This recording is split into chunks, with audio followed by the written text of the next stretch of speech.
जी hello दोस्तों, मैं हूं कमर चीमा। उम्मीद है आप लोग ठीक होंगे।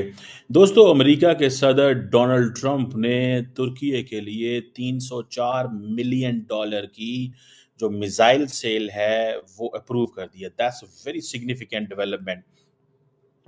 जिन लोगों को नहीं पता, मैं थोड़ा बता दूं इसकी क्या स्ट्रेटेजिक एंड पॉलिटिकल कॉन्टेक्स्ट है। इंडिया के अंदर इसका बहुत बारे में बोला जा रहा है कि क्यों ट्रंप ने ये किया है, क्यों इंडिया के दुश्मन को ये वेपन दिए जा रहे हैं। That is one of the strategic thinkers India के अंदर सोच रहे हैं, और बड़े ज़्यादा लोग इस पर बातें कमेंट्स कर रहे हैं। आपको पता होगा, इससे पहले इंडिया को जब इंडिया ने रशिया से S-400 सिस्टम लिया था, तो there were no CAATSA sanctions on on India, but there were CAATSA sanctions on on तुर्की। ठीक है जी। अब वो कहते हैं कि ये जो काटसा है, अगर ये हम पे ईज किया जाता है, यानी कि इसको थोड़ा सा रिलैक्स किया जाता है, तो that is something very good for the for the for the Turkish. ठीक है जी। कादसा जिन लोगों को नहीं पता, मैं बता दूं, कादसा जो है it stands for countering America's adversaries through sanction act. ये अमेरिका की फेडरल लॉ ने 2017 के अंदर ये कानून लेके आए थे। ये एक बड़ी इंपॉर्टेंट थी, पर्टिकुलरली उनके कहने का मकसद ये था कि जो भी अमेरिका के दुश्मन हैं, Iran, Russia and North Korea, इन तीनों से कोई चीज़ नहीं आप ले सकते। ठीक है जी। और लेकिन अमेरिका ने इंडिया के लिए ये निकाला था एक लूप होल कि हाँ, आप ले सकते हैं।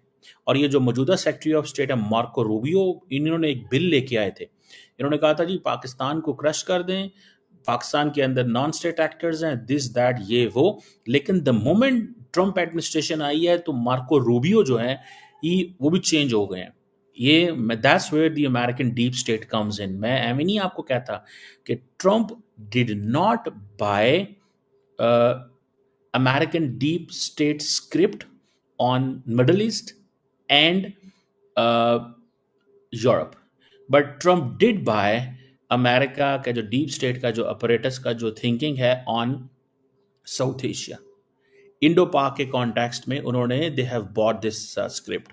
और यही चीज़ आपको नज़र आ रही है कि मार्को रूबियो जो पाकिस्तान के हवाले से बहुत सख्त थे, और जिनके बारे में बड़ी टेंशन पड़ गई थी कि ये आ गए, ये तो बड़े टफ है, पाकिस्तान पे क्या होगा, तो ये चीज़ें मौजूद हैं। सो इंडिया के जो S-400 सिस्टम लिया $5.4 बिलियन का, कोई सैंक्शंस नहीं लगे थे। तुर्की ने लिया था 2002 में, उन्होंने कहा जी हम S-400 लेने हैं, सैंक्शंस वो कह रहे थे। क्या सैंक्शंस तुर्की के ऊपर लगेंगी? Ban on export license for Turkish defence agencies, जितनी भी टर्किश डिफेंस एजेंसीज हैं उनके लाइसेंस कैंसिल।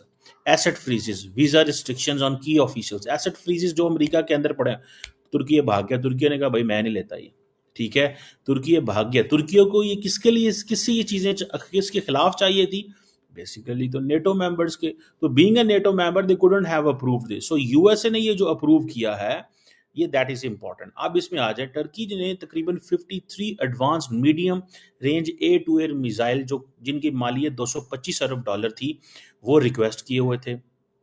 टर्की ने 60 ब्लॉक 2 मिसाइल जिनकी मालियत $79 मिलियन थी, वो ऑलरेडी जो इनका डिफेंस सिक्योरिटी कॉर्पोरेशन एजेंसी है उससे लिए के लिए रिक्वेस्ट डाली हुई थी। सो टर्किश प्रेसिडेंट जो रजब तैयब उर्दगान है, वो ये चाहते थे कि ये जो ट्रंप के साथ मीटिंग हो, ये सारी चीज़ों को रीसेट किया जाए ताकि वो ये चीज़ें कर सकें। और वो बेसिकली ट्रंप से अभी भी ये कहना चाहते हैं कि ये हमें रशियन मिसाइल डिफेंस सिस्टम जो है वो हमें दें। और अमेरिका चाहता है कि वो, क्योंकि टर्की की दरअसल वैल्यू सीरिया में बहुत ज़्यादा है। उसकी वजह यह है कि अमेरिका चाहता है कि जो सीरियन कुर्दिश मलेशिया है, जिसको तुर्की एज थ्रेट देखता है, उसमें अमेरिका चाहता है कि आप थोड़ा रिलैक्स करें। इसराइली वो नहीं रिलैक्स करते। अगर आपको याद हो, जब सीरियन प्रेसिडेंट, ये जो जो लीडर हैं बने, ये जब सऊदी अरब में मुलाकात कर रहे थे, तो there was a 30 minute telephone conversation उस वक्त तुर्की के सदर की भी हुई थी वहाँ पे। That was the value. Trump को वो कॉल लेनी पड़ी, सऊदी अरब को वो कॉल लेनी पड़ी, बिकॉज उनको पता था कि यहाँ पे हमारी क्या वैल्यू। खैर एनी हाउ, सो टर्की के दो लेंस हैं। एक लेंस उसका वो जो है मिडल ईस्ट के साथ अटैच है, उसकी वजह से उसको देखा जाता है, बिकॉज जो सीरिया के अंदर चीज़ें होंगी, अमेरिकन डरते हैं कि ये कहीं इसराइल के लिए प्रॉब्लम क्रिएट ना करे। दूसरी तरफ वो समझते हैं कि ये यूरोप से कनेक्टेड है, सो वो बड़ी स्ट्रेटेजिक लोकेशन टर्की की इस वक्त मौजूद है। लेकिन इंडियंस इस वक्त गुस्से में है कि ये क्यों आपने ये बेचा है, पाकिस्तान को भी F-16 दे रहे हो, तुर्की को भी दे रहे हो, टर्की जो है सो इस चीज़ों में ये टर्की इज देयर। अब दूसरी तरफ अगर आप ये देखें, यूएस और टर्की जो है ये दोनों लार्जेस्ट आर्मीज हैं नेटो के अंदर।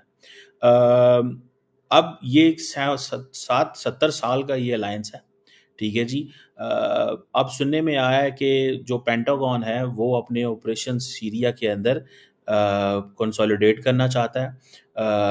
1000 के करीब तक वो अपने फौजी वहाँ रखना चाहता है। तुर्की के भी बहुत सारे हज़ारों फौजी वहाँ पे मौजूद हैं।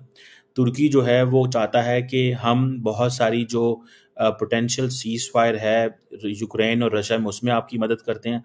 सो फॉर द अमेरिकन्स तुर्की इज़ वेरी मच इम्पॉर्टेंट। तुर्की चाहता है कि F-35 वॉर प्लेन्स जो हैं वो हमें दिए जाएं, ठीक है ना जी। और दूसरा ये भी है कि S-400 के ऊपर सैंक्शंस भी हटाई जाए। तुर्की जो है, अब हो सकता है F-35 दे दी जाए, लेकिन अमेरिकन डीप स्टेट देखेगी ये जो डिफेंस परचेज है, ये इंडिया को क्यों डिफेंस परचेज इतनी तेजी से नहीं मिली, उसके रीज के पीछे अमेरिकन डीप स्टेट के डिज़ाइन बड़े मुख्तलिफ होते हैं।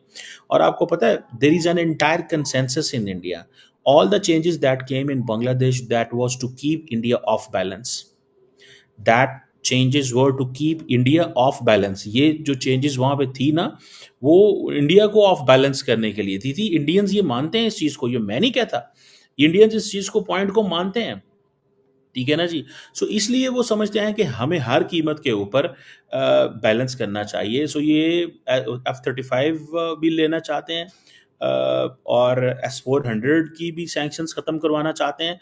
So that is an interesting thing. लेकिन लॉकहीड मार्टिन की क्या पोजीशन है, कितने बना सकते हैं कितने नहीं बना सकते, that is another question. So I think this is something जो बड़ा इंटरेस्टिंग चीज़ है मेरी ज़ाती नज़र में। आप देखें तुर्की नेटो का अलायंस है 1952। नेटो का जितना मिलिट्री इंफ्रास्ट्रक्चर है वो तुर्की के अंदर मौजूद है। तुर्की के अंदर जो इस्लामिक स्टेट के बहुत सारे नेटवर्क्स मौजूद हैं, बिकॉज सीरिया के ज़रिए आपको पता है सारी की सारी जो इस्लामिक स्टेट की बैटल लड़ी गई थी वो सारी तुर्की से लड़ी गई थी। लोग वहाँ से निकलते थे, यूरोप से तुर्की जाते थे, तुर्की से बीच में से होकर सीरिया, सीरिया में वो जाके इराक एंड उधर वो जाके सारा लव जहाद और पता नहीं क्या क्या वहाँ चलता रहा। और अजीब किस्म के वो लोग थे जो all though Muslims though to travel from Europe and US and UK, and उन्होंने कहा जी इस्लामिक एमिरेट बन गई है इराक के अंदर, सीरिया के अंदर, हम वहाँ जा रहे हैं। आगे गए तो वहाँ पे वो दरिंदे थे इस्लामिक स्टेट वाले, उन्होंने पकड़ के सबको, ख़वातीन के साथ भी जुल्म, there was a different thing, you know. एक दुनिया को बहुत बड़े पैमाने पे बेवकूफ़ बनाया गया था। बहरहाल एनी हो, सो ये तुर्की एंड यूएस के बड़े सारे काउंटर टेररिज्म ऑपरेशंस आईएसआईएस के खिलाफ सीरिया और इराक में भी होते हैं। सो टर्की जो है वो अपनी एयर बेसिस भी देता है यूएस को, ठीक है जी। इंटेलिजेंस भी शेयर करता है और बहुत सारी चीज़ें हैं, फिर इकोनॉमिक भी उनके बड़े अच्छे ट्रेड हैं। सो वो क्यों दे रहे हैं टर्की को ये missile? So India must understand this. ये जो बायलैटरल ट्रेड है आई थिंक $28 बिलियन से ज़्यादा है। अब इंडिया के मुकाबले में तो कुछ नहीं, $191 बिलियन उसको आगे लेके जाना चाहते हैं। सो वहाँ पे मेरा ख्याल है कि टर्की जो है वो बहुत सारी, मेरे ख्याल है उनके पास F-16 भी हैं, पैट्रियट मिसाइल सिस्टम भी है, और भी बहुत सारे मिसाइल सिस्टम हैं, और इस तरह की चीज़ें। सो तुर्की जो है उसको समझा जाता है कि हमारे लिए एक इम्पॉर्टेंट रोल है। टर्की जो है यूक्रेन, सीरिया एंड लीबिया, तीनों मुल्कों के अंदर फॉर दी अमेरिकन बड़ा इंपॉर्टेंट है। फिर 4 मिलियन सीरियन रिफ्यूजीज भी वहाँ पे मौजूद हैं। फिर इरानियन इन्फ्लुएंस को मिडल ईस्ट में काउंटर करने के लिए अमेरिकन तुर्की को इस्तेमाल करते हैं, रिमेंबर दिस थिंग। सो ये there are multiple areas where Turkey is used by the Americans, multiple reasons, ठीक है ना जी। सो असल में जो कर्दिश ग्रुप्स हैं सीरिया के अंदर, दे आर आल्सो देयर, वो टर्की को ऑफ बैलेंस रखते हैं। सो लेकिन टर्की की ये जो अथॉरिटेरियन ड्रिफ्ट है जो उर्दुगान के दौर में, उसको वो इग्नोर करते हैं। वो कहते हैं ठीक है, एज लॉन्ग एज, अच्छा मैंने नोट किया है कि ट्रम्प लाइक्स तुर्की अलॉट, वो उसको पसंद करता है उर्दुगान को, ठीक है ना जी। वो उसको वन वे और दी अदर उसको पसंद करता है। जैसे वो कहते हैं ना, अ, जैसे वो मोदी साहब को पसंद करते हैं, ठीक है। अब ये जो यूएस ने अप्रूव किया है कि हम फॉरेन मिलिट्री सेल करने जा रहे हैं, उसके भी, और दूसरा ये है कि और भी इसमें जिसे वो कहते हैं ना, ये जो यूएस मेड एमरैम है, ये पाकिस्तानियों ने भी इस्तेमाल की थी बाय द वे, ठीक है जी। ये medium range air to air missiles हैं, जिसे वो एमरैम्स बोलते हैं। ये पाकिस्तान ने भी टर्की उसके इंडिया के खिलाफ इस्तेमाल की थी। सो बहरहाल ये एक सिचुएशन ऐसी मेरे सामने आ रही है, मैं आपको बताऊं दैट ये जो अमेरिकन कर रहे हैं right now, American are doing this because they understand कि हमें टर्की चाहिए। सो ये जो advance medium range air to air missiles हैं, अ, ये तुर्की के लिए बड़े इंपॉर्टेंट है। और इसी तरह ये 60 ब्लॉक 2 मिसाइल्स जो हैं, ये भी उनके लिए बड़ा इंपॉर्टेंट है। ये वो $304 मिलियन की डील उन्होंने की है। लेकिन क्या ट्रम्प टर्की को वो सब कुछ देगा वो जो चाहता है? I don't think so. मुझे नहीं लगता वो टर्की को सब कुछ देंगे। हाँ, इंडियंस नाराज़ हैं इस वक्त, और ये नाराज़गी मुझे समझ आ रही है कि वो ये है कि जी आप जितने भी हमारे एनिमी हैं, आप उनको सपोर्ट करते हैं, आप उनको पैसा देते हैं, आप उनको टाइट करते हैं, इन चीज़ों की वजह से। सो इंडियंस को अपना ये चीज़ समझनी चाहिए कि ये चीज़ जो है वो दिस इज़ ऑल अबाउट, ये जो चीज़ है इसका ताल्लुक स्ट्रेटिजिक रेलिवेंस है। तुर्की की स्ट्रेटिजिक रेलिवेंस मौजूद है जिसको वो देख रहे हैं। तुर्की की स्ट्रेटिजिक रेलिवेंस को वो देख रहे हैं और वो समझ रहे हैं और वो कर रहे हैं कि हमें तुर्की को बहुत जगहों पे इस्तेमाल करना है। सो इसमें देखते हैं कि क्या ये लॉन्ग टर्म चीज़ें चलती हैं। बट मैंने जो चीज़ नोट की है उसमें यही है कि at the end of the day, at the end of the day American जो हैं उनको टर्की की बहुत ज़्यादा ज़रूरत है, बहुत ज़्यादा ज़रूरत है, और वो कभी भी पीछे नहीं हटेंगे। और इंडिया को बहुत सारी चीज़ों को अपनी बैलेंस करना पड़ेगा, क्योंकि मैंने आपको क्या बताया है कि अमेरिकन डीप स्टेट का जो स्क्रिप्ट है साउथ एशिया के लिए, Indians should have understood when they lost Bangladesh, when they lost Hasina Wajid. They should have understood, but they didn't understand. मैं आपको बड़ी बड़ी क्लैरिटी से बात एनालिसिस दे रहा हूँ, लेकिन इंडिया जो है वो अब चाहता है कि जो हमारी पोजीशन है उस पोजीशन में हमें हर कीमत में हम वो करें जो हम कहते हैं। इस खित्ते में वो नहीं मानते, अमेरिकन नहीं मानते। उसकी वजह यह है कि इंडिया ने भी तो अमेरिका की कोई नहीं मानी, कि मानी है।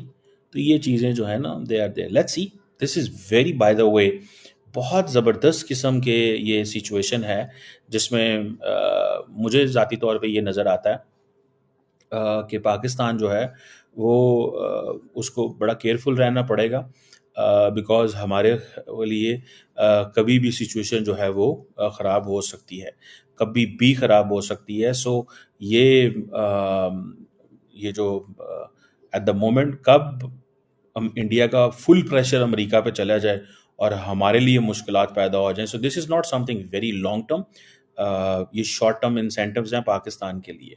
सो फॉर द इंडियन ऑडियंस जो ये समझते हैं कि तुर्की को क्यों वेपन्स दिए गए हैं, I have explained the case.